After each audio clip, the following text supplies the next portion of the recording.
Este podcast é uma produção Reverber.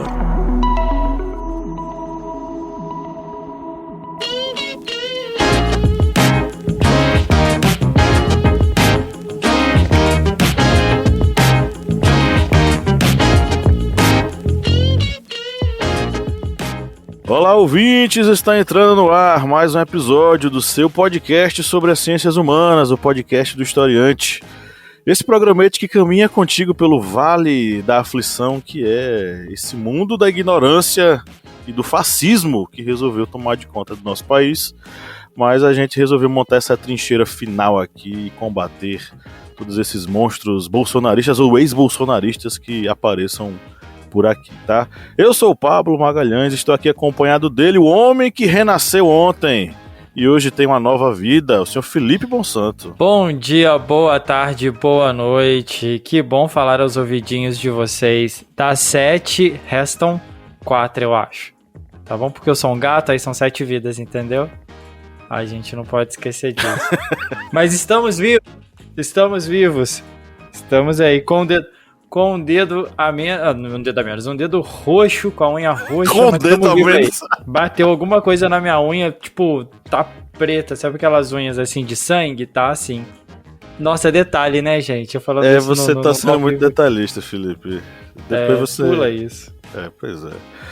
Temos aqui também ele, o homem que montou um soviete na beira do Rio São Francisco e desde então luta contra as garras do fascismo. Com muito calor, moda praia dentro de casa, né? Seu Kleber Roberto. E aí, pessoal, beleza?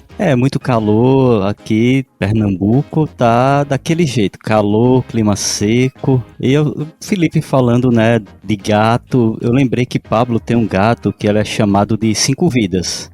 Ele não gosta desse nome que eu batizei ele, não sei porquê. É o apelido que você deu pra ele. 5 vidas quase arrancou meu olho uma vez, mas eu também não vou entrar em detalhes não, porque esse negócio tá ficando meio macabro já. True Crimes. True Crimes, pois é, meu Deus do céu. E hoje recebemos a visita ilustre de Caroline Prado. Oi, Carol. Oi, gente, bom dia, boa tarde, boa noite. Bom, falando diretamente da Costa Rica. Todo mundo me copia, né? Gente, eu sou assim, um exemplo a ser seguido. Carol, seja muito bem-vinda e já para aproveitar, de bate-pronto, fala um pouquinho para os nossos ouvintes quem é você. Ok, primeiramente, meninos Felipe, Paulo, Kleber, muito obrigada pelo convite. E eu sou a Caroline Prado, sou professora de português aqui na Costa Rica, brasileira. Estou nesse país lindo aqui, um pequeno país de 5 milhões de habitantes e trabalhamos aqui bastante com português e inclusão em idiomas, coisa muito importante também hoje em dia. A gente sabe que o Portal Águia é o nosso parceiro de produção de conteúdo, né? E eu sei que você recentemente publicou um material lá bem bacana sobre esse assunto, né? Fala um pouquinho. Sim, isso mesmo. Sim, sou colunista do Portal Águia, né, também. Colaboro aí com um grande time de colunistas que nós temos e colaboradores.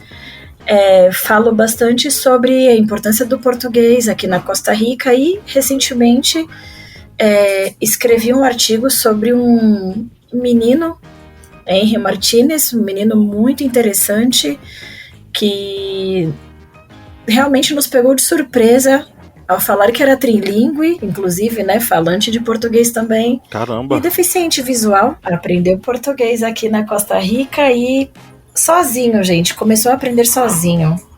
Autodidata. Perfeito. Bom, o link para o material, para esse texto massa aí que a Carol tá falando, está na descrição desse episódio.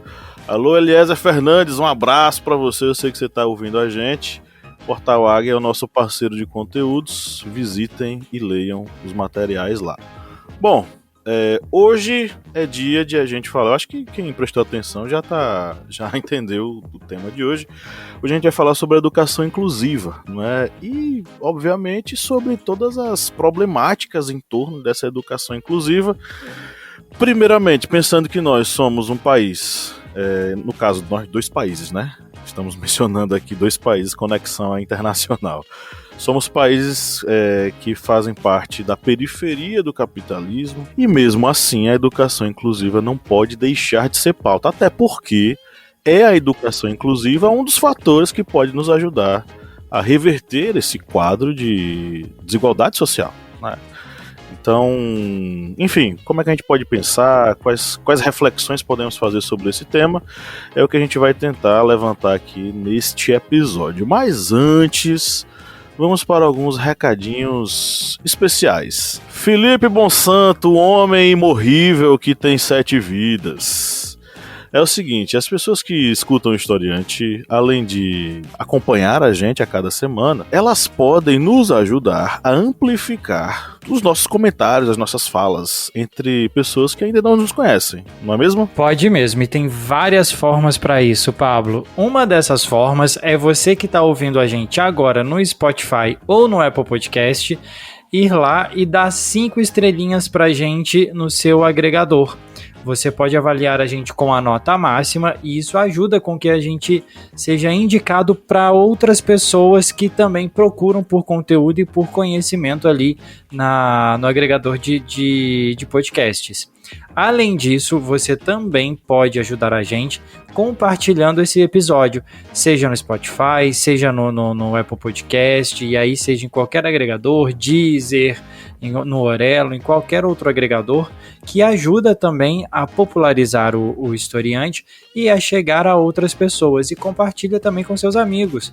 E quando compartilhar nas suas redes sociais, marca a gente, pra gente ver quem é você, pra gente conhecer você, saber de onde você é, e saber que você está ajudando a gente, tá bom? Então não deixa de fazer isso.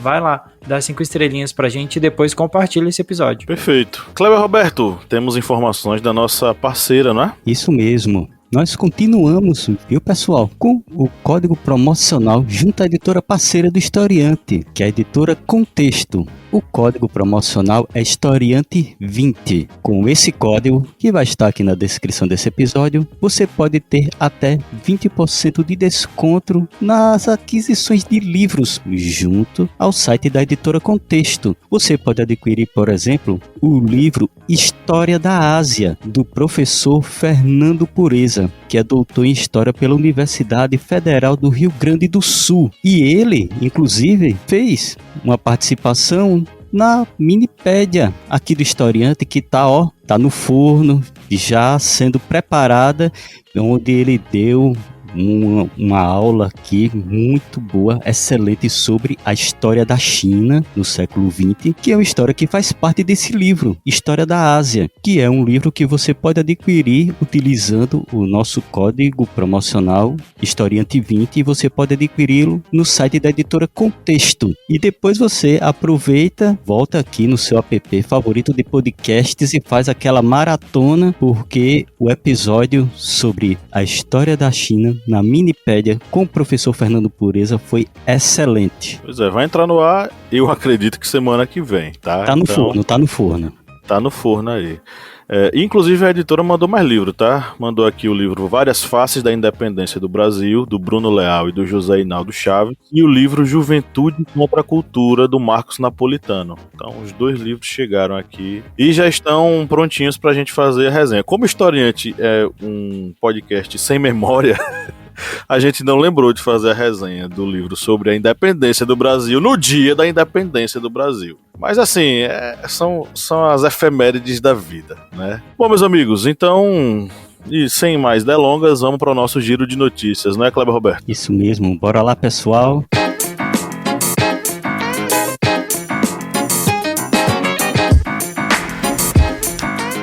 IA, Educação Inclusiva. O que é, importância e como aplicar. Segundo dados da Unesco, a Organização das Nações Unidas para a Educação, a Ciência e a Cultura, quase 1 bilhão de pessoas no mundo são portadores de deficiência. A entidade também destaca que as crianças representam cerca de 10% desse contingente.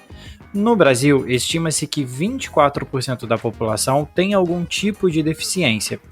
Como agravante, uma parcela significativa deles vive marginalizada. Por décadas, no Brasil, as famílias das crianças com algum tipo de deficiência viam-se obrigadas a recorrer às instituições especializadas. ABRAF, Avanços e Desafios da Educação Inclusiva no Brasil. A defesa da educação inclusiva é uma luta mundial contra a discriminação, e a marginalização e em prol do direito de qualquer estudante de participar do ensino regular. A educação inclusiva no Brasil tem desfrutado de uma série de conquistas na última década, mas também enfrentado vários desafios e retrocessos. Todos pela educação. Educação inclusiva. Conheça o histórico da legislação sobre inclusão. Você conhece a Lei Brasileira de Inclusão aprovada em 2015?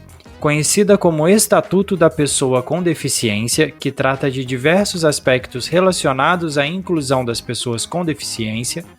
No capítulo 4, a lei aborda o acesso à educação e traz avanços importantes, como a proibição da cobrança pelas escolas de valores adicionais pela implementação de recursos de acessibilidade. O texto diz que o sistema educacional deve ser inclusivo em todos os níveis, mas não cita explicitamente que a matrícula de alunos com deficiência deva se dar na rede regular em vez de escolas especiais, o que é um ponto de controvérsia. E para fechar com um excelente artigo aqui do portal Águia, Língua Portuguesa na Costa Rica, Henry Martínez e sua paixão pela língua portuguesa. Henry Martínez é surfista na modalidade parasurf, para surfistas com algum tipo de deficiência, e o fato de falar português o ajudou muito nos campeonatos mundiais, já que sempre se encontra surfistas brasileiros e consegue falar muito bem.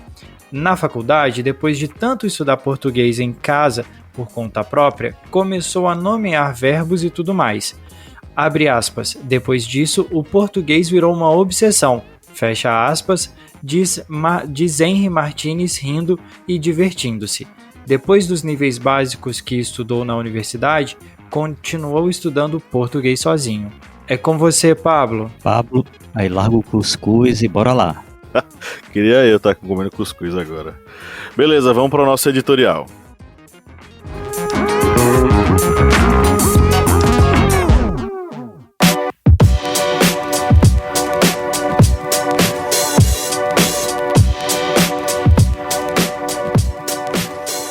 A inclusão não se limita apenas a disponibilizar acesso físico às escolas, mas também envolve a adaptação de metodologias de ensino, materiais didáticos e o desenvolvimento de uma cultura escolar que acolha a diversidade. É uma mudança de paradigma que busca valorizar as habilidades e potencialidades de cada indivíduo, independentemente de suas limitações. No entanto, infelizmente, a inclusão se depara com preconceitos arraigados na sociedade, o chamado capacitismo. O capacitismo é a discriminação baseada na deficiência, e isso pode se manifestar de várias maneiras na educação. Por exemplo, a falta de investimento em recursos de acessibilidade, que é uma espécie de capacitismo institucional, a subestimação das capacidades dos estudantes com deficiência e a própria exclusão social velada são apenas alguns exemplos. Superar o capacitismo requer educação, conscientização e ação concreta para garantir que todas as vozes sejam ouvidas e todas as mentes possam florescer. Incluir, acima de tudo, não é uma escolha, é algo imperativo. Podemos pensar sobre esse tema a partir de alguns teóricos da educação, Piaget e Vygotsky, por exemplo. Ambos os teóricos oferecem reflexões valiosas sobre a educação inclusiva. Jean Piaget, renomado biólogo e psicólogo suíço,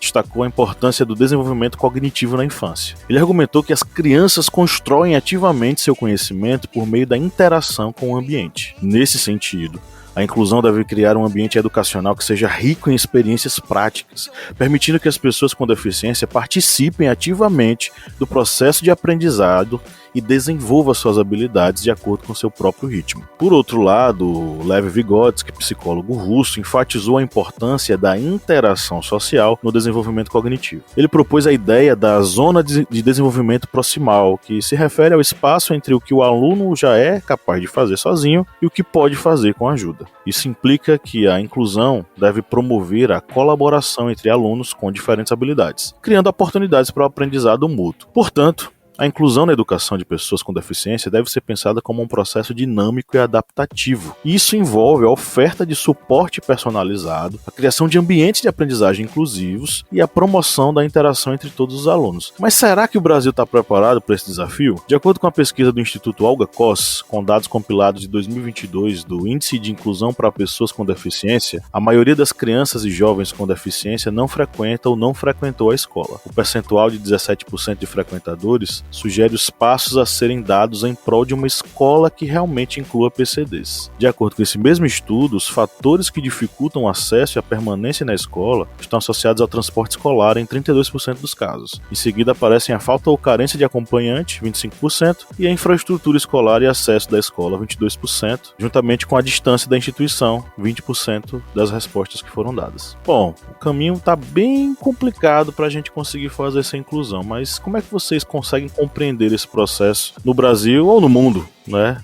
da inclusão em educação?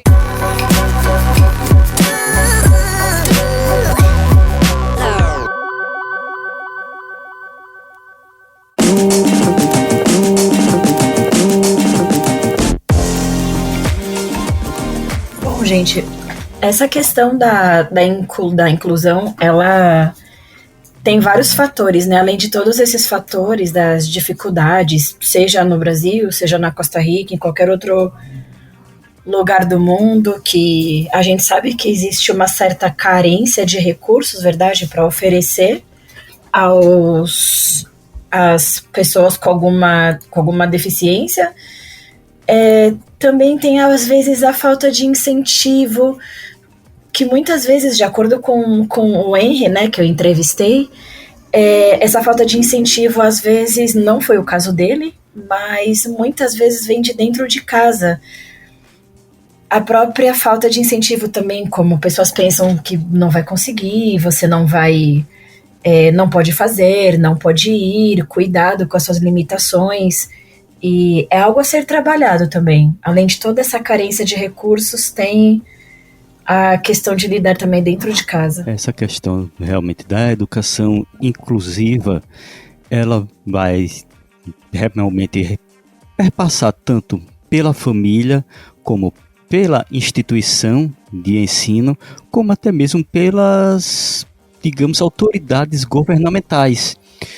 Vão ser várias engrenagens que elas devem trabalhar em conjunto para que haja o sucesso na educação das pessoas que tenham alguma deficiência e precisem de, digamos, auxílio para a educação. Já vimos aqui em artigos que estávamos lendo, por exemplo, um deles do G1, que autoridades governamentais estavam se reclamando de alunos, que as escolas precisariam incluir alunos com deficiência, e pessoas de uma determinada cidade disse que não, que aquilo ali era ruim porque estava tirando vagas de outras crianças. Isso aí vai suscitar também aquela ideia do isolacionismo, que isso aí também muitas vezes ocorre, infelizmente, a partir da própria família, que dá aquela ideia de que a criança ela não vai conseguir alcançar tal objetivo através da educação, então é melhor isolá-la, criar, digamos, numa bolha.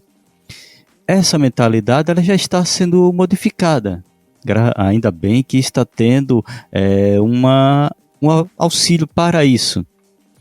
Eu posso comentar até, por exemplo, da escola que meu filho estuda, que tem várias atividades, várias semanas, vários projetos para a inserção de alunos que tenham alguma deficiência ou que tenham alguma necessidade especial para essa integração educacional. Porque não pode haver um isolacionismo destes alunos dentro desse ambiente, porque isso vai ser extremamente nocivo, tanto para os alunos que tenham essa deficiência, como também para os outros alunos que não vão saber lidar no decorrer da vida com amigos, parentes, enfim, com outras pessoas que se apresentem no decorrer de sua vida que tenham alguma deficiência. Nossa, Kleber, você tocou num ponto-chave agora, porque como eu dei aula, agora eu trabalho somente de maneira virtual, né? Mas como eu dei aula em escolas aqui, tanto de ensino público como de ensino particular, essa questão de não ter pessoas com deficiência em alguns lugares, como quando elas não têm acesso, elas não estão ali, é muito difícil, porque as outras crianças, quando têm contato, falando de crianças, né, quando tem contato, é algo que soa ou estranho ou diferente, mas de uma maneira, às vezes, um pouco negativa. Então, essa falta de contato realmente, de ambas as partes, tanto da pessoa deficiente como da outra pessoa, essa falta de contato, ela causa... Eu acho que ela causa alguns malefícios ao longo da vida. Se você não tem esse contato, se não normaliza a pessoa deficiente em vários ambientes, onde ela quer, onde ela pode estar, onde ela deve estar, é algo bem difícil mesmo. E até dando continuidade a isso que a Carol tá falando, que o Kleber começou, a Carol aperfeiçoou, essa inclusão ela é tão importante tanto para pessoas que não dependem de necessidades especiais, de um atendimento especial, quanto para pessoas que dependem, né, dos dois lados. O contato, a interação com essas pessoas permite com que tanto elas quanto outras pessoas possam desenvolver habilidades, possam se desenvolver socialmente, possam ter visões diferentes de mundo, e isso colabora para que sejam desenvolvidas políticas públicas, sejam desenvolvidos programas, acesso a diversos tipos de informação, a diversas maneiras de se ver, né, de viver, para poder entender como que o mundo ele é diverso. E isso traz um enriquecimento cultural, isso traz um enriquecimento social enorme para a gente. Então, essa inclusão ela é muito importante. Eu ainda vejo, até no ensino superior, né, que é a área que eu trabalho hoje, eu vejo muito pouco ainda disso, né, mas em comparação à época que eu me formei, à época que eu fiz faculdade, eu acho que a gente já percorreu um caminho muito interessante quanto a isso, mas ainda tem muita coisa para se melhorar. No Brasil, a gente é regido por uma lei, né? A lei, ela é de 2015, salvo engano. A lei... Pronto, achei aqui. Lei número 13.146, de 6 de julho de 2015, que institui a Lei Brasileira de Inclusão da Pessoa com Deficiência e que vai, inclusive, reformular o termo pessoa com deficiência no lugar de portador de deficiência, que era o termo que era usado na lei anteriormente. Essa lei ela vai trabalhar com a perspectiva da inclusão, né? E não mais da famigerada integração que existia antes. A ideia antes da inclusão era de você integrar a pessoa com deficiência, mas essa integração ela não trabalhava a ideia de inclusão. A integração era para que essa criança aparecesse no espaço, mas que ela não participasse dos processos de aprendizagem juntamente com os demais alunos. A lei da inclusão ela vai fazer com que esse aluno, essa pessoa com deficiência, esse aluno, ele participe do processo de aprendizagem lado a lado com os seus colegas de classe, mas respeitando suas limitações e aproveitando suas potencialidades.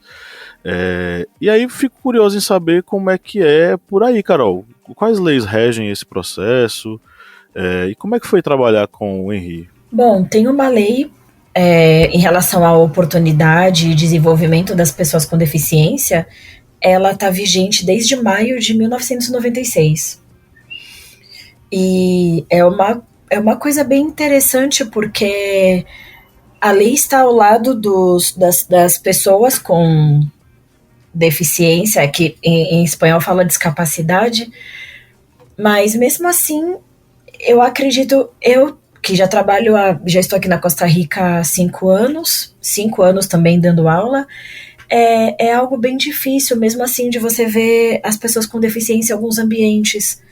No meu caso, que dou aula em institutos, em universidade também, né, aula de português, ainda assim é um pouco raro. E para mim foi uma surpresa maravilhosa quando eu conheci o Henri e eu vi o desafio que ele estava disposto a encarar, que era fazer uma prova de proficiência em português, né, o exame internacional.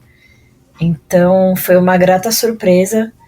E apesar, como eu disse, de ter essa lei aqui desde 1996, ainda assim também não é muito comum você ver pessoas com deficiência em lugares que sabemos que sim, elas poderiam e deveriam estar. Ele tinha apoio familiar, não? Olha, bastante, bastante. A história do Henry ela é um pouco diferente assim, né? Porque ele se tornou cego. Na realidade, inclusive, ele usa mais a palavra cego do que deficiente. Ele se permite utilizar essa palavra sem ser um insulto, uma ofensa, algo do tipo, né? E ele se tornou cego com 3 anos de idade. Foi com 3 anos de idade, devido a alguma doença que ele desenvolveu. E ele aprendeu a conviver com isso, como a família dele sempre esteve ao lado dele. A mãe dele foi uma mulher incrível. Ele me falou coisas assim muito boas dela, porque num primeiro momento ela mandou ele para uma escola para pessoas com deficiência, né, visual. Perdão, qual era a idade dele? 3 anos de idade. Então ele não foi alfabetizado. Ele não chegou a ser alfabetizado. Então, na realidade, ele já era, quando ele tinha 3 anos, ele já era incentivado ele não era ainda alfabetizado, né, mas ele já era muito incentivado com leitura. A mãe dele sempre incentivou ele bastante assim, com leitura, programas de televisão, conversa. Ele já estava aprendendo, estava começando a aprender algumas coisas, e aí ele ficou cego. Mas de qualquer maneira, mesmo assim, a mãe dele, além dele ter aprendido a escrever na máquina de braille, né, a ler em braille, ele também aprendeu a escrever a caligrafia, a letra corrente. Mas ele aprendeu a escrever em ambos. A mãe dele ensinava para ele, inclusive, a forma das letras, porque ela dizia para ele que queria que ele tivesse as mesmas oportunidades que todos. Mas assim, o apoio familiar acabou estimulando ele também, né? A seguir adiante. Sim, bastante. Ele teve esse apoio, ele conta até uma história, né, na entrevista que ele me deu, que é quando a mãe dele deixava ele na escola para as pessoas com deficiências, ele ia super pequenininho, e normalmente as mães ficavam com os filhos, ao lado dos filhos, para ter aquela adaptação, né, para chegar, para conhecer o ambiente. Ele disse que a mãe dele deixava ele lá na escola, ela ia para fora e ela ficava olhando ele do lado de fora, para ele não saber que ela estava lá, porque ela falava para ele: eu quero que você seja independente. E ele não sabia, ele pensava que a mãe dele tinha ido embora. E não, ela estava a todo momento do lado dele, mas acompanhando de longe. Bacana. Sim. O caso dele é bem diferente, por exemplo, do caso de muitos dos jovens, de pessoas com deficiência que a gente tem no Brasil, que está tentando chegar em algum lugar através da educação, né? Porque muitas vezes a própria família não apoia. O que era corriqueiro se falar, eu não sei na cidade de vocês, eu não sei onde vocês foram criados, eu fui criado em cidade pequena. E nas cidades pequenas, pessoas com deficiência, em especial mental, eram chamadas de doidos. Olha, lá vai o doido fulano. Sim. E assim ele era tratado para o resto da vida. Uhum. Na minha cidade, pessoas com síndrome de Down, elas eram tratadas como se fossem eternas crianças.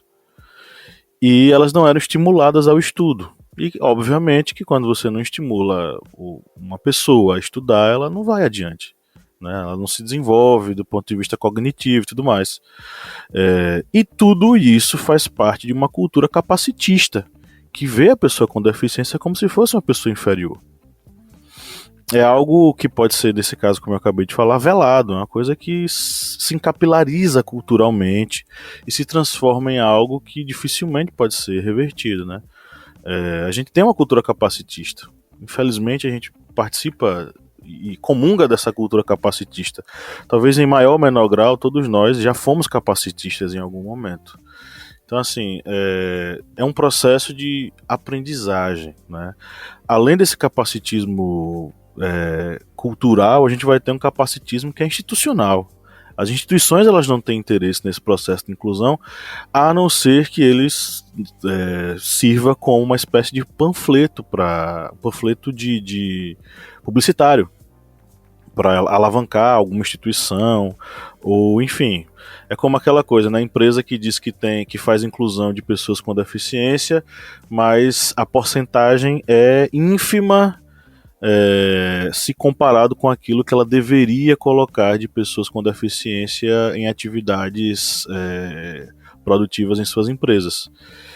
O caso que o Kleber mencionou lá no Rio Grande do Sul é o caso de um secretário de educação estadual que, na verdade, um secretário municipal lá da cidade de Rio Grande, que falou que as pessoas com deficiência elas geram um sério problema para a prefeitura, pelo fato de elas pegarem as vagas dos filhos de outras pessoas e tudo mais. E a associação de pais de pessoas com deficiência, eles se manifestaram, disseram que aquilo é um absurdo, né? Tem uma fala aqui da Pamela Gonçalves, que é integrante desse coletivo, né? O nome do coletivo é Autistas Crescem.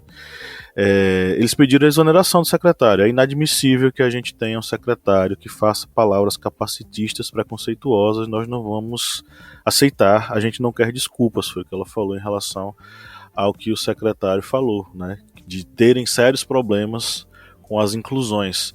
É porque, não sei se vocês concordam comigo, mas a inclusão ela ainda é vista como, por essas autoridades, como algo oneroso, caro demais, e que não valeria a pena financeiramente, que é uma coisa absurda.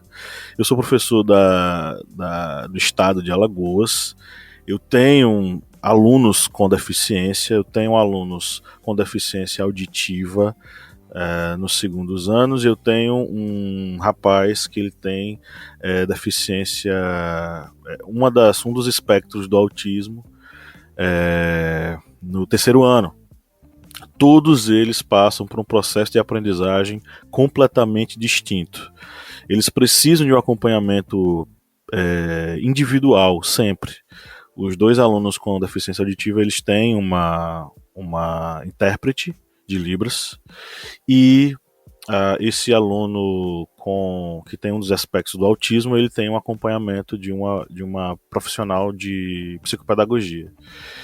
Tanto os meninos do segundo ano quanto esse rapaz, eles têm uma vivência com as suas turmas, eles aprendem junto com as suas turmas, mas eles também têm um momento em separado com os especialistas dessas determinadas áreas para fazer um acompanhamento diferenciado.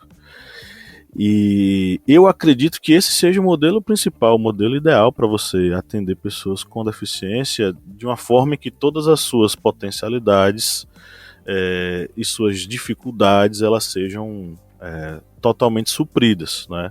Mas infelizmente esses casos que eu acabei de mencionar são raríssimos. Eu tô falando da minha escola porque essas coisas funcionam, mas tem escola que as coisas não funcionam, os meninos estão entregues. Eles não têm ninguém que os acompanhe, eles não têm ninguém que compreenda ao lado deles, e muitas vezes, até nessa escola que as coisas dão certo, os professores eles não tiveram orientação para como lidar, como trabalhar, como educar esses alunos que possuem essas deficiências. Tem aluno que colegas nossos descobriram que são PCDs depois de quase um ano de trabalho com eles. E eles não fizeram nenhuma atividade que pudesse contemplar eles. Assim, a gente passa ainda por um processo muito complicado de a inclusão ela ser vista como algo extremamente caro e que o Estado não precisa fazer, ou que se fizer vai ser uma coisa extremamente onerosa para os cofres públicos. Os PCDs ainda são vistos como pessoas caras demais para serem incluídas. Não sei se vocês concordam comigo, gente.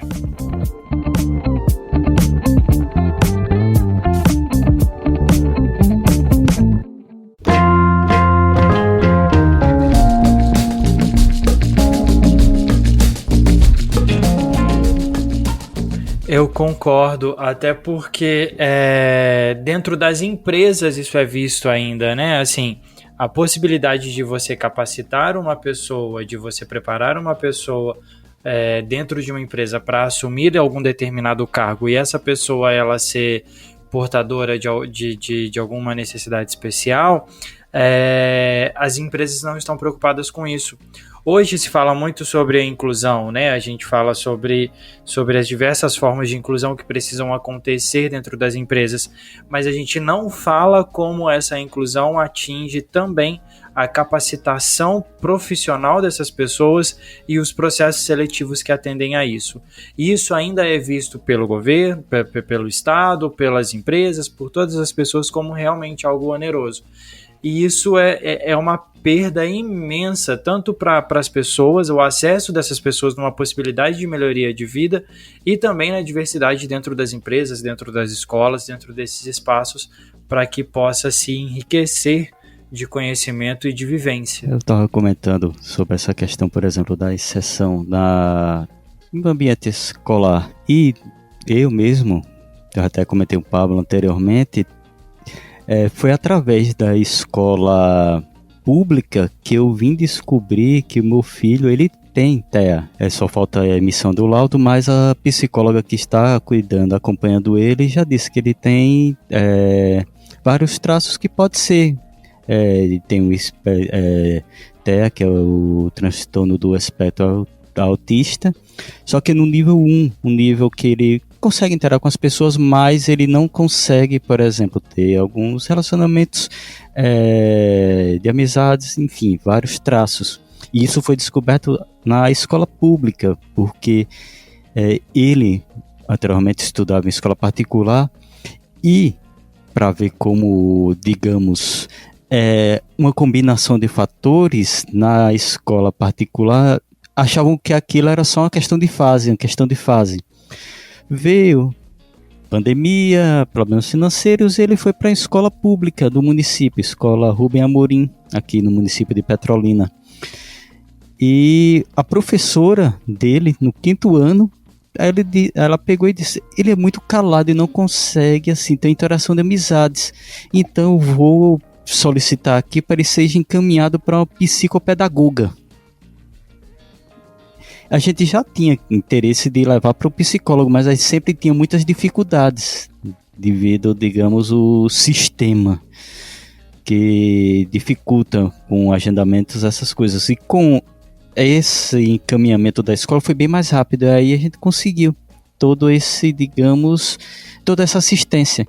Atualmente ele estuda na escola Elieta Araújo, também do município aqui de Petrolina, e é uma escola que, como eu disse anteriormente, tem um auxílio, acompanhamento para todas as crianças que tenham alguma necessidade ou deficiência. E é algo que é importante, como dito anteriormente, e não é um custo a mais para o Estado ter esse auxílio, porque faz parte da própria condição humana. Se a população está pagando seus impostos, esses impostos eles devem atender a toda a população. E essas crianças, essas pessoas que estejam dentro do ambiente escolar, elas podem sim ser pessoas produtivas para a própria sociedade.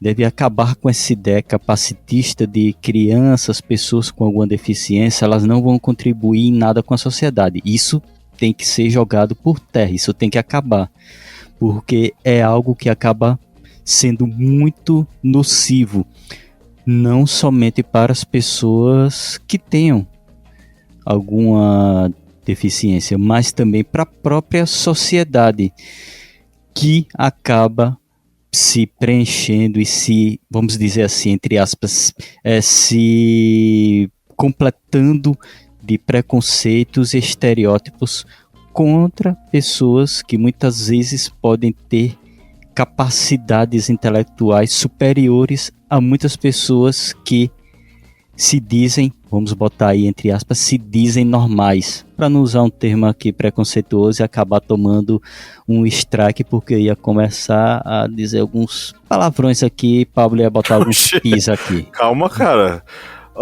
Inclusive eu queria só complementar dizendo que PCD para a lei brasileira não é só a pessoa com, por exemplo, o transtorno do autismo, enfim.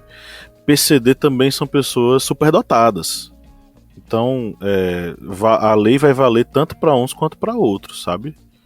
Então ela abarca, pelo menos a lei brasileira, ela vai abarcar esses diversos casos. Pessoas com alto desempenho, pessoas com baixo desempenho do ponto de vista cognitivo. Complementando isso que o Kleber acabou de falar, isso com toda razão, se o dinheiro dos impostos em um mundo bem utópico, vai para o lugar certo, por que não teria verba para auxiliar as pessoas com algum tipo de deficiência para gerar equidade, verdade, na educação, no mercado de trabalho, enfim, aí isso é um outro tema também. Você vê na Costa Rica interesse das autoridades em fornecer esse tipo de acompanhamento, Carol? Não, a grosso modo não. Inclusive, complementando isso também sobre escolas particulares que às vezes pensamos também que pode ter algo a mais. Uma escola particular que eu dei aula também, eu tinha, na mesma sala, eu tinha 3 alunos que precisavam de algum outro tipo de auxílio, porque era uma sala grande e eu gostaria de dar um auxílio para eles um pouco melhor, eu não conseguia. Eu pedi uma professora auxiliar e a escola realmente se recusou. Ao meu ver, como professora, não achava que a criança estava aproveitando da maneira como ela deveria a aula, apesar do professor se desdobra, né, normalmente nesses casos, mas não tem, assim, interesse. Muitas vezes a escola particular só quer mensalidade mesmo, e acabou sem pensar na qualidade. Mas, e voltando a falar sobre essa questão das autoridades aqui de se interessarem, o caso do Henry foi um caso bem atípico, né, do entrevistado, porque ele já se tornou surfista, ele é antropólogo, ele trabalha no museu aqui da Costa Rica, e no caso dele não foi muito interesse das autoridades, mas ele se mete, ele se joga bastante nos lugares até ele conseguir o que ele quer, o que ele sabe que é de direito dele, e mostrar que ele tá aí, que ele também pode, né? Então, no caso dele, eu sei que ele é bem incentivado, ele já deu várias entrevistas aqui para jornais, para universidades, ele é bem conhecido aqui, mas o dele, bom, é um caso isolado, né, gente, a famosa exceção. Eu dei aula numa escola particular, isso tem um certo tempo, em que a escola se vangloriava de ser um espaço de inclusão. Só que esse espaço de inclusão ele não acontecia. O que acontecia era a integração. A integração era o que era a meta que existia, não sei lá, nos anos 90, 80, 90, de colocar o aluno, o PCD, junto com outros alunos, mas ele aprender separado. Era isso que acontecia. E era o que era feito lá nessa escola. E assim, e nem aprender separado, porque esses alunos, qual era a orientação? Passa, dá 10 em tudo e passa. Não existia uma preocupação com o processo de aprendizagem. Eles só queriam saber da nota ser dada e isso ser utilizado como uma espécie de panfleto para vender a escola. Então, o interesse totalmente escuso do que realmente deveria ser, né? A gente não estava preocupado na verdade, a escola não estava preocupada com o desenvolvimento do aluno, a aprendizagem dele. Estava mais preocupado em mostrar a nota que ele viesse a ter e tudo mais. Então, infelizmente, a gente ainda vive isso. Por mais que a gente veja hoje, essa lei da inclusão no Brasil ela foi fundamental. Isso permitiu, por exemplo, que nós tenhamos hoje pessoas com deficiência ocupando espaços, ocupando locais que até então lhes era negada, né? Você vai ter pessoas com deficiência atuando em diversas áreas do mercado de trabalho, mas claro, ainda numa proporção muito, muito inferior ao que poderia ser. Até porque a inclusão de uma pessoa com PCD oriunda de uma família rica, ela acontece de uma forma muito mais facilitada do que, infelizmente, a grande esmagadora maioria dos PCDs da nossa classe trabalhadora.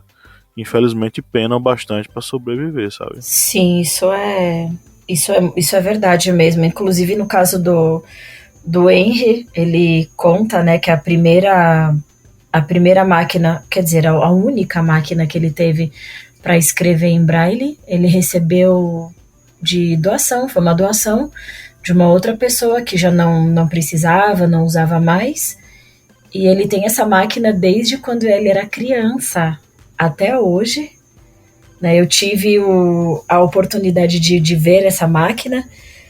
e agora, devido à tecnologia, o leitor visual do computador, essas coisas, ele também vai passar a máquina dele para frente e vai doar, porque, como ele mesmo falou, é algo que não são todas as pessoas que têm acesso, que podem comprar, que podem, verdade, disponibilizar. Então ele vai doar a máquina dele também para poder ajudar uma próxima pessoa que necessite. Até essa coisa de rede de apoio é uma coisa bem complexa, né? Qual é a família que tem condições de fornecer ao seu filho PCD, uma rede de apoio? Sim, isso com certeza. Agora que a gente está falando de rede de apoio, né? Mais uma vez, o enaltecer a mãe do Henry, né? Depois de tudo que ele falou, não tem como não gostar dessa mulher. Inclusive, hoje ela diz para ele assim que ela precisa ter uma algema para prender ele em casa, porque ela fala, não dá. E menino que sai, menino não para em casa, tem rodinha no pé. Ela fala que agora tem que prender ele. Meu Deus. De tanto que ela incentivou ele, ela falou, foi tanto incentivo que ele só vai, né? E isso é essencial, gente. Uma coisa muito importante também, de todas as coisas importantes, né, que a gente tá falando. Muitas vezes também tem o outro lado, que tem pessoas que falam, querer é poder, se você quiser você vai, se você quiser você pode, mas é um falso positivismo também, isso de acordo com o Henry, né, totalmente dentro do lugar de fala dele, porque ele diz que se ele não tivesse a mãe para incentivar, se ele não tivesse o ótimo treinador na questão do surf, se ele não tivesse incentivo na universidade, se ele não tivesse oportunidade, pessoas para dar a oportunidade dele de para trabalhar, se ele não tivesse nada disso, não seria possível. Tanto que ele fala assim, ele falou para mim, isso é um falso positivismo, não querer não é poder, você precisa ter, você pode querer, mas se você não tiver uma boa rede de apoio, pessoas que tenham paciência, que estejam dispostas ali a te ajudar, a te acompanhar, a te incentivar. E condições materiais também, né? Claro, com certeza. Tanto que é muito engraçado que quando ele, né, como eu falei anteriormente, que ele aprendeu português de uma maneira didática, ele falou que tudo começou assistindo novela. Ele assistindo, né? Ele escutando. Aqui na Costa Rica as novelas brasileiras são muito conhecidas, e a mãe dele já começou a despertar isso nele, como, filho, você está escutando essa novela? Ela é uma novela do Brasil. As pessoas, você está escutando em espanhol, mas as pessoas mexem a boca de uma maneira diferente. Olha só como tudo começou assim, sabe? Então, foi uma coisa bem bonita, porque eles basicamente não tinham recursos. Quando ele conseguiu recursos para ir para a universidade, teve os meios, né, para chegar, aí foi quando ele começou a estudar. Então, tem todo um caminho que a gente pensa que é só, como ele falou, né, eu querer é poder, mas não é assim, tem muitas coisas para sinalizar antes. Eu mencionei essa coisa das questões materiais porque você pega uma família sem essas condições materiais, e por mais que ela ame seu filho, ela não vai conseguir, por exemplo, conduzi-lo para os espaços ou ter o dinheiro para o transporte, o dinheiro para a entrada, enfim, para pagar uma educação tanto melhor e tudo mais. Então, por mais que haja essa vontade, há condições materiais que são limitantes, né? Não são determinantes, mas elas são limitantes em certo ponto. E num país de extrema desigualdade, sinceramente, torna-se um trabalho heróico, né? Claro, e como disse o Betinho, né, quem tem fome tem pressa. Imagina a pessoa sem nenhuma condição, tendo que lidar com as questões da deficiência, justo nos países, normalmente eles não são, como a gente já está falando, né, eles não têm essa cultura de lidar desde sempre com a deficiência. Então, uma pessoa que não tem condição, precisa de meios para trabalhar, precisa... Às vezes a pessoa nem pensa também, né, em levar em espaços e lugares, é tudo muito dificultoso, às vezes a pessoa, se é um deficiente físico, a pessoa não tem uma cadeira de rodas, não tem o outro tipo de equipamento, não tem apoio, os lugares são longes, pessoas que vivem em periferia. É bem complexo mesmo, extremamente complexo. Só tenho uma fala rapidinho aqui, que é mais só uma orientação para a galera, porque ainda a gente escuta muitas pessoas dizerem, crianças, pessoas que têm autismo, dizer que essas pessoas têm Asperger. Tem a síndrome de Asperger, porque foi o pesquisador que identificou as primeiras crianças com autismo. Só que esse nome, o sobrenome dele, não é mais utilizado, viu, gente? Quem está escutando aqui esse podcast pode até orientar para outras pessoas que o nome Asperger já não é mais utilizado, se utiliza realmente o TEA, transtorno do espectro autista, principalmente porque Asperger ele era um nazista. Ele descobriu assim, crianças que tinham o espectro autista fazendo os experimentos nazistas mesmo, e muitas crianças faleceram nesses experimentos dele, que ele aí era um austríaco. Tem até um livro muito bom, que é um livro de Edith Schaeffer, Crianças de Asperger, As Origens do Autismo na Viena Nazista. E aí traz toda a história dele, como ele descobriu exatamente o transtorno do espectro autista. Mas ele era partidário lá do Hitler. Então o sobrenome dele, para se utilizar para as crianças que tenham autismo, não é mais utilizado. Isso aí vocês podem pegar, riscar do seu vocabulário. Bem apontado, meu amigo. Eu não sabia disso, não. Estou chocado aqui com essa informação. Também não. Obrigada por dizer que eu nunca mais vou usar esse termo.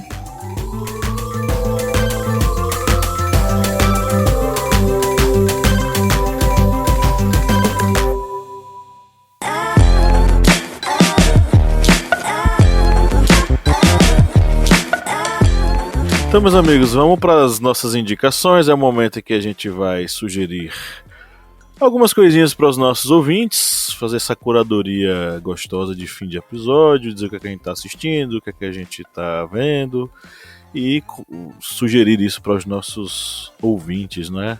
Toda indicação, ela é um oferecimento às pessoas que nos ajudam a manter o projeto de pé. São os nossos queridos e queridas apoiadores e apoiadoras, né, Felipe Monsanto? Isso mesmo, Pablo. A gente tem os nossos cristalzinhos, como diria Lídia Verônica, como diz, né, Lídia Verônica, os nossos apoiadores. E nessa semana, os 3 que a gente vai dedicar aqui às indicações são o João Vitor Millward, eu acho que é assim que pronuncia o sobrenome dele, Millward. João, conta pra gente depois como que pronuncia direito o seu sobrenome. Conta pra gente lá no grupo dos apoiadores no Telegram, tá bom? As indicações é pra você, pra Juliana Duarte e pra Raquel, pra esses 3 apoiadores nossos aqui, o João, a Juliana e a Raquel, que a gente não sabe o sobrenome, inclusive, né? Tem uma história bem engraçada. A Raquel falou com a gente no Twitter, eu falei, né? Falou, você contou. Só que a Raquel falou e ela achou engraçado, ela achou o máximo, porque a gente tinha falado o nome dela sem o sobrenome, mas até hoje nós não sabemos o sobrenome de Raquel. Raquel, conta pra gente seu sobrenome, não deixa de falar seu sobrenome não, tá bom? E as indicações dessa semana vão pra vocês 3, pro João Vitor Millward, pra Juliana Duarte e pra Raquel. Você que está nos ouvindo, você pode também se tornar um apoiador no apoia.se/historiante ou no aplicativo da Aurelo, que é o melhor aplicativo para ouvir podcasts no mundo, ou através do Pix do Historiante, ou historiante@gmail.com.br. É .com só, né? Acho que é. Ou historiante@gmail.com. Em qualquer um desses meios, só .com, né? Em qualquer desses meios, R$4 mensais, você entra para o nosso grupo secreto, recebe o nosso conteúdo exclusivo e ainda participa do sorteio mensal de livros das editoras parceiras, ok? É isso. Então, abro aí para as indicações. Quem quer começar? Bom, eu posso começar? Pode, joga duro. Ok. Então, a minha indicação é um vídeo do YouTube mesmo, o TEDx do Henry Martinez, né? É o TEDx Pura Vida. onde ele fala sobre como é surfar você sendo um para-atleta. Então é muito legal, é muito gostoso de ouvir, porque ele fala muito sobre como é a sensação de você se sentir todos os dias desafiado, de você sentir aquela emoção de pegar a primeira onda do dia, e como é fazer tudo isso sendo deficiente visual. Como é a sensação? É bem diferente, gente. Ele descreve de uma maneira muito legal. Então, super recomendo. Show de bola. Carol, a gente mantém uma playlist com algumas musiquinhas, algumas canções. Você gostaria de colaborar com essa playlist? Com alguma canção? Precisa ser alguma canção brasileira ou... Não, do jeito que você quiser. Do jeito que você quiser. Ok. Bom, tem uma música que eu gosto muito. Se chama La Flaca, de um cantor chamado Juanes, com a letra J, né? Em português seria Joanes, se chama Juanes. E ele é uma música muito dançante, ao mesmo tempo muito gostosa de ouvir. Eu indico porque ela foi uma das músicas que tirou esse cantor, quando ele compôs essa música, foi uma das músicas que tirou ele de uma depressão profundíssima. Então, ele ficou extremamente satisfeito com esse trabalho e ele gosta tanto que ele sempre fala sobre isso. Eu acho que é muito legal a música para animar em alguns momentos caóticos que vivemos, né? Inclusive no momento atual do Brasil, eu acho que a alegria é revolucionária. Então, escutar uma musiquinha só pra leve, só pra dançar, pra esquecer um pouco algumas coisas. Arrasou. Vou continuar aqui então com as minhas, fazer as minhas indicações já de uma vez. Eu tô um pouquinho atrasado, mas eu comecei a assistir semana passada, no final da semana passada, uma série que tem na Netflix chamada Heartstopper, que conta a história de um casal. É uma série que ela está ambientada numa escola de ensino médio nos Estados Unidos, e um personagem principal ele é gay assumido, e ele começa a se envolver com outro rapaz que vai se descobrindo bissexual ao longo da série. E ali tratam alguns assuntos a respeito de homofobia, sobre o processo de descoberta, sobre transfobia, tem uma personagem trans na série. E é muito interessante como a história, né, a história ela é desenvolvida e como se mostra hoje a relação no ensino médio, na escola, com essas pessoas, com a população LGBT. Tô gostando bastante, terminei a primeira temporada, eu acho que na segunda noite, alguma coisa assim, tenho que começar a segunda, mas é uma série muito gostosinha para assistir, vale aí o final de semana. E para escutar, eu vou fazer a indicação aqui de uma música do álbum mais recente do Marcelo D2, que é Povo de Fé. Tenho ouvido muito essa música. Ontem, inclusive, enquanto o carro que eu estava voltando da minha viagem estourou o pneu, eu estava escutando esse álbum. Povo de Fé fala um pouco a respeito das tradições, das religiões de matriz africana e de como é importante a fé para essas pessoas e para essas religiões, né? É muito boa a música, super recomendo. O álbum em si por completo, mas essa me cativou bastante. E também tinha muito tempo que eu não indicava ela. Eu vou indicar a cantora que tem a voz mais gostosa do Brasil, que é a Cel. A música chamada Cangote, que é uma das primeiras músicas dela que ela trabalhou. É uma música que fala sobre o amor, sobre ter um ombro amigo, ter um cangote para deitar e ficar tranquilinho. Então ficam aí essas músicas de indicação. A Cel ainda canta, Felipe? Pensei que ela tinha aposentado. Não, a Cel ela tá em turnê pela Europa. Ela tá fazendo turnê pela Europa. Arrasou. Bom, eu vou para as minhas indicações. Vou começar com as músicas primeiro, tá?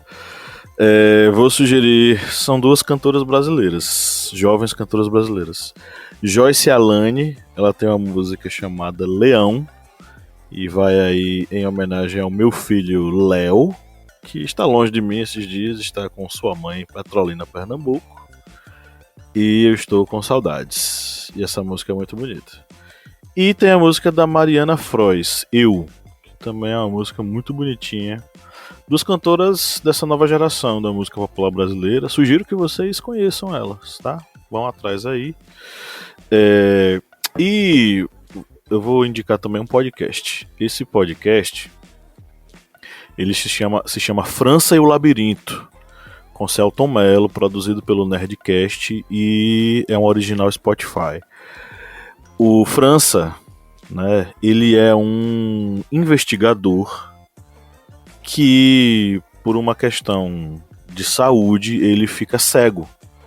Ele passa a desvendar os mistérios a partir desse seu ponto de vista, que é o ponto de vista de um homem cego, com muita bagagem, um histórico muito longo de investigação criminal, e que agora ele busca entender as evidências através de outros sentidos. E aí é um thriller de suspense muito bom. Eu gostei muito de ouvir. Acho que são 12 episódios de podcast fantástico. E Celton Mello tá em sua melhor fase de dublador, porque o Celton Mello ele tem um trabalho longo, né, de dublagem. Hoje reassisti um filme que tem a voz dele, que é Os Goonies, né? O Celton Mello é o irmão mais velho do Mickey. Então, tá um trabalho fantástico, viu? Altas descobertas aqui hoje. Não sabia que ele era o Goonies.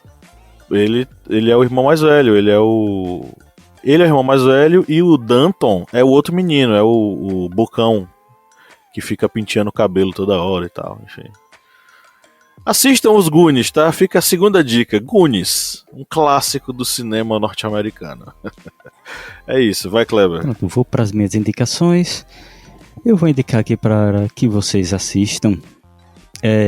Serve tanto para você assistir, você que está acompanhando, como você que é professor, educador, você que trabalha com educação. Serve muito para passar para os seus alunos, que é um curta-metragem chamado Cordas, de Pedro Solis.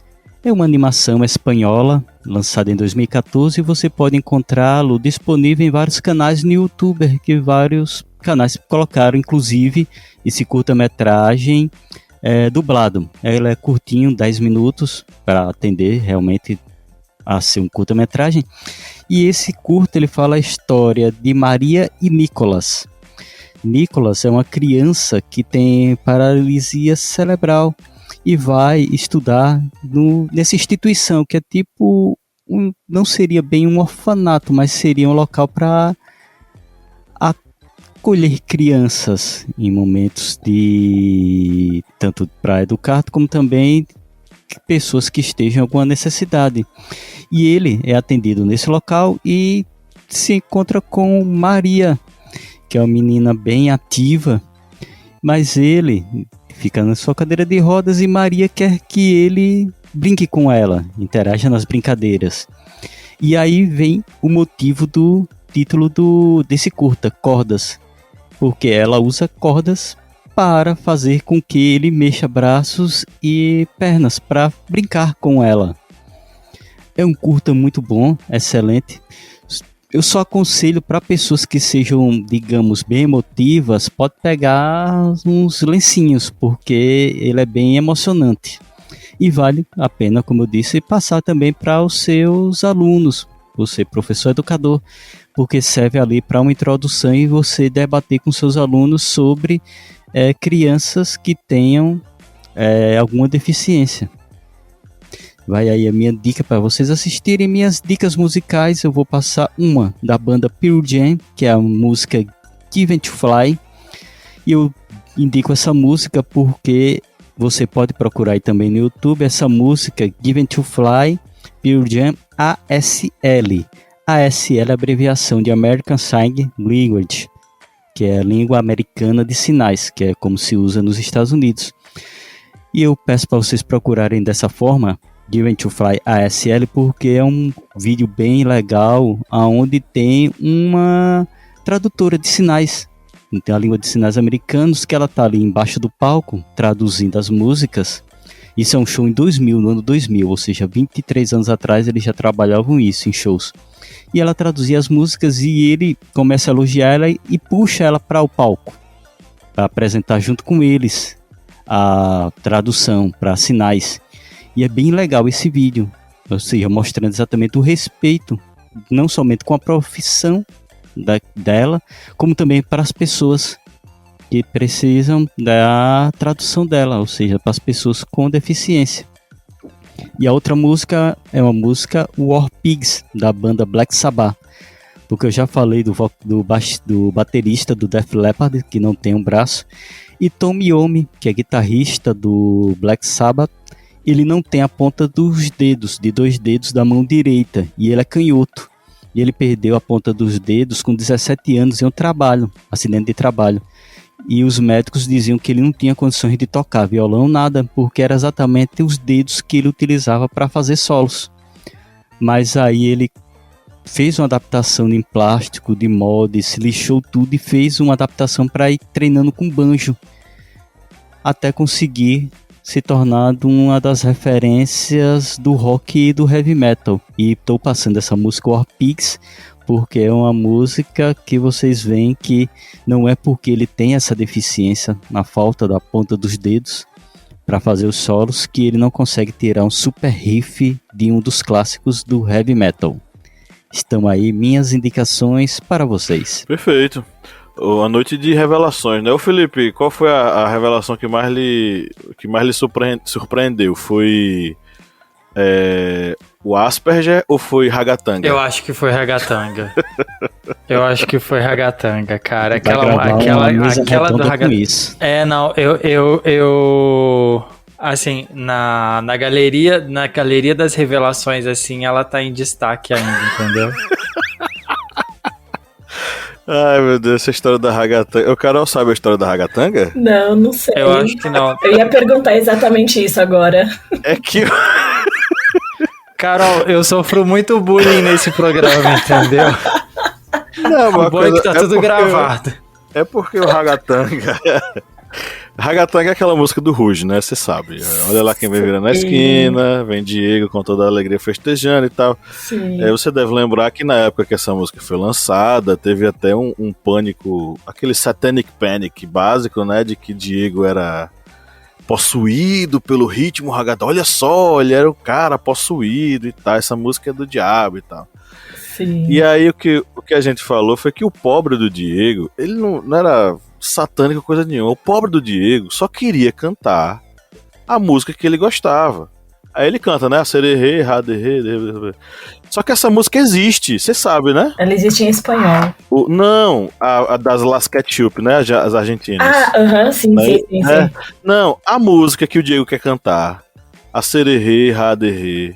Ele tá cantando, é ele cantando, só que ele tá cantando todo errado. Sim, porque sabe, ele não tipo sabe a gente letra. Quando ele não ele sabe a gente quando quer cantar uma música em inglês e começa a cantar Too High, Too Hey e tal. É ele cantando assim. Essa música existe. Como é que é o nome da música, Felipe? Ai, pior que eu não vou lembrar. Eu tô procurando ela aqui, eu não tô achando ela. Eu não lembro. Felipe ficou chocado. Eu fiquei chocado. Eu ainda fui censurado, que eu terminei o programa com a música e não deixaram eu terminar. É porque você não combinou isso com a mesa de edição. Aqui, ó.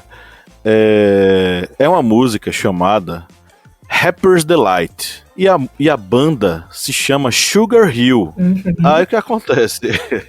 Eu vou mandar aqui o link, aí você me diz se você consegue identificar o Ragatanga aqui. Tá. Você tá falando pra mim, pra Carol? Eu vou mandar aqui no chat do coisa. Da gravação. Vê aí, se tu vê a Sererê. O pobre do bom, Diego gente. só queria cantar a música que ele gostava, pô. Que era essa música aqui. Aí a galera dizia, não, ele... isso aqui é uma coisa do capeta e tal. O trecho da música, eu vou até colar aqui também pra vocês verem. Sim, eu super identifiquei. Eu não lembrava o nome da música, mas eu vi isso realmente em um programa que eu assisto, em um canal do YouTube que eu acompanho, e falou sobre isso, que músicas que eram, não era que eram plagiadas, mas... Enfim, eu não me recordo agora direito, mas eu lembro que eu vi isso, daí eu fiquei chocadíssima. Quando eu falei, meu Deus! Tá mais alguém que se chocou comigo. Pois é, aí tá aí, o Sugar Hill. o nome da... Pois é, informações fúteis e inúteis. Mas que sempre agregam valor em uma conversa, verdade? Sempre agregam valor em uma conversinha. Exatamente. É Mas aquele isso. tipo de assunto que quando você vê que o papo tá caindo, você fala assim, e o ragatanga, hein? Sim. E aí você reativa a conversa ali, e se a pessoa contribuir com aquilo, quem sabe não rola um date. Verdade, super concordo. Aí o pobre do Diego foi satanizado pela ala evangélica brasileira. Ele só queria curtir a noite, minha gente. Pelo amor de Deus. Fico tão Sim. triste. Eu, Pobre do Diego. eu adoro isso, que tudo que as pessoas desconhecem, elas jogam no colo do capeta. Que coisa, Joga né? no colo do capeta. É, coitada. Só pode ser coisa Coitado do capeta, né, gente? Tá com o colo Pois cheio, é. né? Tá. Tem aquele cartunista do Um Sábado Qualquer. Não sei se vocês acompanham ele. Ah, eu sigo, sim. Inclusive, a gente encontrou com ele aqui em Alagoas. Ele tava na Bienal do Livro aqui, né? Que O legal. Lídia Verônica tirou foto com ele e tal. E a gente comprou o livrinho e as imagenzinhas, né? Que ele desenha lá na hora e tal. O personagem capeta dele, o pobre coitado, sofre o tempo inteiro, porque tudo é culpa dele, né? É uma vítima O personagem sempre. mais zoado. Sim, é uma vítima sempre, o pobre capetinha. Então é isso, meus amigos. Chegamos ao final de mais um episódio de podcast. Eu queria agradecer Caroline Prado pela sua presença hoje aqui. Saiba que foi uma honra recebê-la, viu? Obrigada a vocês, meninos, pelo convite. Também adorei estar aqui e colaborar de alguma maneira nesse assunto, que é um assunto tão importante, né? A ser discutido. Muito obrigada mesmo. E o convite já está feito para você retornar quantas vezes você puder e tiver disponibilidade, tá? Eba, muito obrigada. Obrigada mesmo, gente. Show. Kleber Roberto, Felipe Bonsanto. Abemos. Subiu fumaça branca. Abemos podcast. Então é isso. Um grande abraço a você que nos ouviu até agora. Saiba que a gente só senta aqui toda semana para gravar episódios pensando em você que nos ouve até o último minuto, o último segundo e dá tchau com a gente. Então é isso. Um grande abraço a todos e todas. E no 3 vamos dar nosso tchau coletivo. 1, 2, 3. Tchau! Tchau, tchau, tchau, tchau, tchau.